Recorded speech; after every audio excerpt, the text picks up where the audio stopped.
initially we started off just as a bit of a jam band that kind of got some notoriety through that, got popular, and then jumped on this festival circuit and just did lots of gigs really, and then didn't have any recordings out, and then that kind of led to, we better make a record, you know.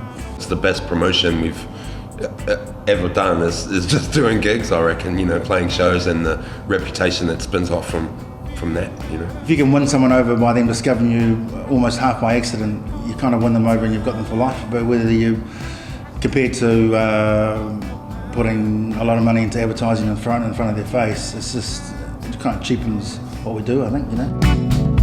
At the lowest, love is on my mind. It's waiting to arrive. I've got a studio at home, and I've been kind of working in music production for 10, 15 years, and our process is it's quite a lengthy one. It's quite democratic, so everyone gets to have their say. Just wouldn't have worked to roll into a flash studio and clock up 6 months worth of bills. I can't imagine an outside producer actually trying to tell Moo what to do. It just wouldn't work. To the end, been resting my bones, been taking my time. A bird from the ashes, learning to fly. Actually, almost before Fat Freddys started, me and Dallas, the singer, were living together and doing some music, and had some stuff ready to go, and we just put out a 12 with a song called Midnight Marauders on it. And I had a good friend, Recluse, who now lives in New Zealand, but he's an old Detroit resident who came to New Zealand. He was off doing some big flash European tour as a DJ, and I just stacked him up with about 20 copies of the 12, and he just handed them out, and they got to a great label in Berlin called Sonar Collective, and to a guy called Daniel Best. Giles Peterson, big DJ in England, found it, loved it, and that was probably the beginnings of starting to get some profile overseas.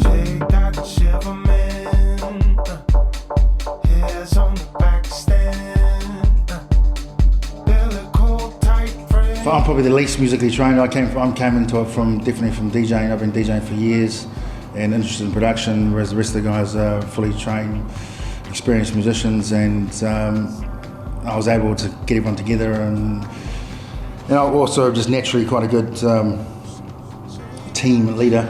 Chief. And you should see his spreadsheets. Awesome.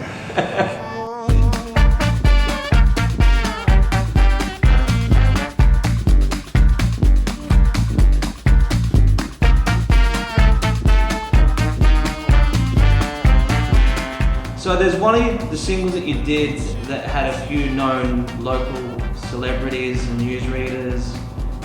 Oh, Wandering Eye. That was actually a clip. The video, I made that. He made that. He directed. Yeah, I made that. It's one of those great moments when the stars aligned and we just had a really good crew and a good concept.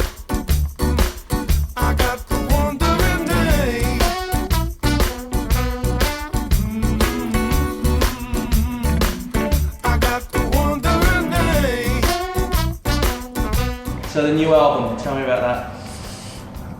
Definitely derived from a lot of the live shows, because we write a lot of our music on the road, whether it's playing it live or actually sitting in a hotel room for a few days waiting for a gig. Yeah, it was not very premeditated at all. It was just a good capture of those couple of years and what we were doing.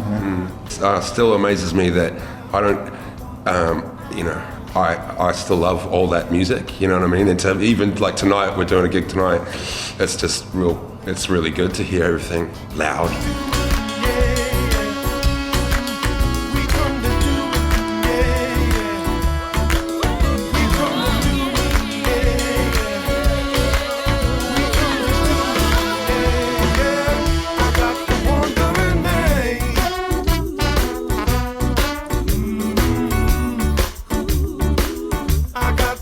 There's quite a few weird moments. No, there's been so many weird moments. We're in Barcelona and we go out for a few drinks. Luckily we've got a week off before the gig. Our roadie and our guitarist and a friend of ours go out for a drink, and we left them at this bar. They were getting pretty drunk, And then We went home, we went home, and that was about it, really. and then we didn't see them for 3 days. didn't see them for 3 days. And yeah, that's not unusual. There was no gig though, so there was that sort of thing in our minds that perhaps, maybe they've just gone on a They're just tiki not- tour up the Well, it's Spanish not- coast, you know. They're just not a wild bender, basically. That's what I thought. So day one was okay, and then the second day, you go, Jesus, this is they're on it. And They must be having a good time. And then the third day, like, ooh, something's up. And one of them comes back, and they've been sitting in a Spanish jail for 3 days. Spanish prison. And had not been treated very well. Some of the locals were giving them a hard time. Certainly weren't anticipating how strong the three of our boys were. Had to go, then our boys gave them a hiding. And the cops come flying around the corner, and the boys go, sweet, it's all over. And then but the cops in Barcelona, they just throw everyone in jail, let you stew for a couple of days, and then start asking questions. Apparently the Spanish cops were very impressed by the New Zealanders who beat up the local thugs, you know, and they were, in fact, they said, oh, we've been after those guys for ages, thanks for bringing them in. In the night, like Mr. Appeal to just doing what's right. My brothers and me, my sisters and I, we're waiting to arrive. Hello, I'm MC Slave. DJ Fitchy. You're watching Speaker TV. Yo.